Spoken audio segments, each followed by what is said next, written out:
Shalom Aleichem Ravosai. I hope all is well. I hope the summer is treating you well. I hope it's being productive. Coming to you with the summer garb from YU in Israel, where I'm learning in Kol here for the summer. I just wanted to share a quick thought on 3 weeks. We have, I guess the 9 days coming up for the Shav, Tisha B'Av.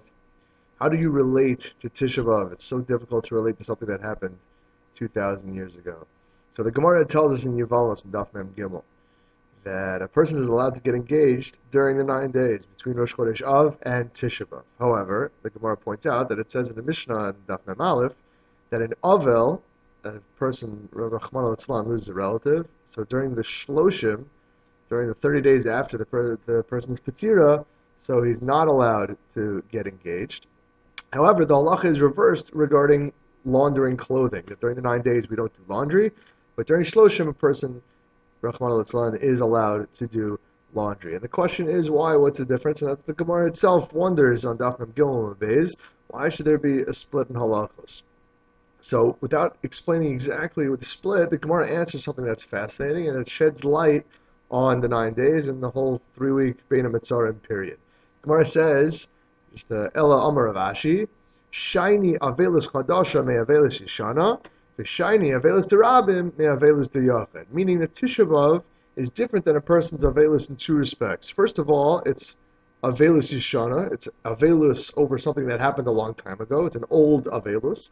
And it's also Avelus Derabim, and it's Avelus of the masses. Now, as opposed to a person's private Avelus, which just happened, and is his own personal Avelus. Without getting to exactly what that means and what that means for the halachos over there, it's clear from the Gemara that the 3 weeks are patterned after a person's personal Avelus, Rahman al-Islam. That the 3 weeks, the 9 days, Tisha B'Av, is a national day of mourning. Basically a mourning on a national scale. And the first thing, in terms of relating to this time period, to a national period of mourning, that you have to relate to the national part. Meaning we have to take pride in the fact that we are all Jews, that we are Am Yisrael.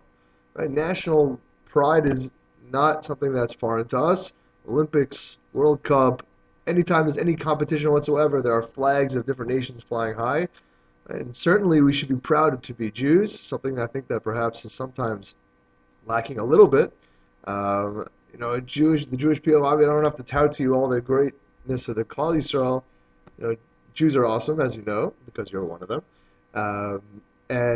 Just to give you a random stories, I think I heard this from Rav Isaacson from the Rosh. There's a guy who went to collect tzedakah down in Florida or something for his daughter. Somebody was getting married, I don't know. Anyway, long story short, he flew from Israel to America, and he was collecting money for, I think, a chasna. Somebody was getting married, somebody needed money, I don't know. So he's driving around. He drove from Miami to Orlando. He was going up to Atlanta. He's going up the coast, basically going up the East Coast, hitting all the Jewish cities. And he got pulled over for speeding by a cop in, I don't know, North Carolina. And so the guy was pressed for time because, he's got a couple of flights and he's trying to hit as many places as he can. And he asked the cop if he could just pay for the speeding ticket on the spot. And he pulls out, an envelope of like, 10 or, innocently, he pulls out an envelope of like $10,000 or $20,000.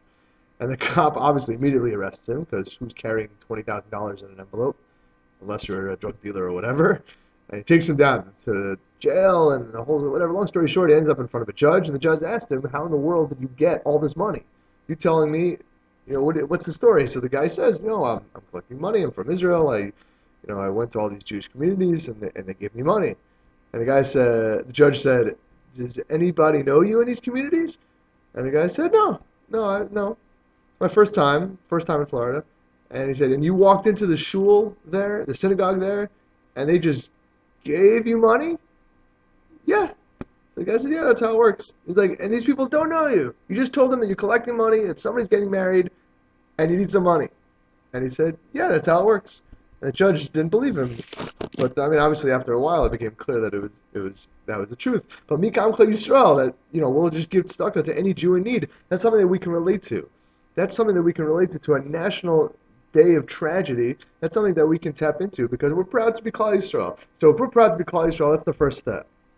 The second step is to realize that once we realize that Tisha B'Av in 3 weeks, in the 9 days, is a time for national mourning, we have to realize what we're mourning over.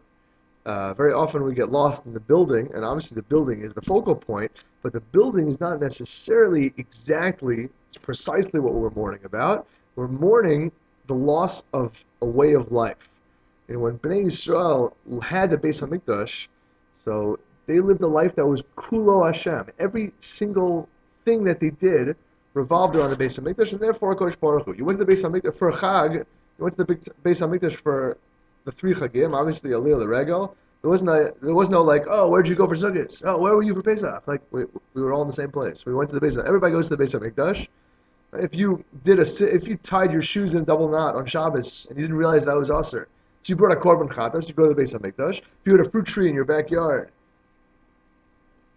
you brought bikurim to the Beis Hamikdash. You bring the first fruits to the Beis Hamikdash. If your wife gave birth, you bring a korban to the Beis Hamikdash. Everything was revolved around the Beis Hamikdash. Everything, God was ever present in our lives. And then when we lost the Beis Hamikdash, we lost that.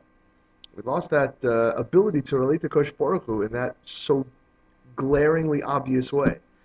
The Medrash in Eicha says, in Perek Daled, Pasuk Yudaled, Medrash says that Kodesh Baruch Hu, instead of destroying Klal Yisrael for their sins, the Kodesh Baruch Hu took out his anger on sticks and stones.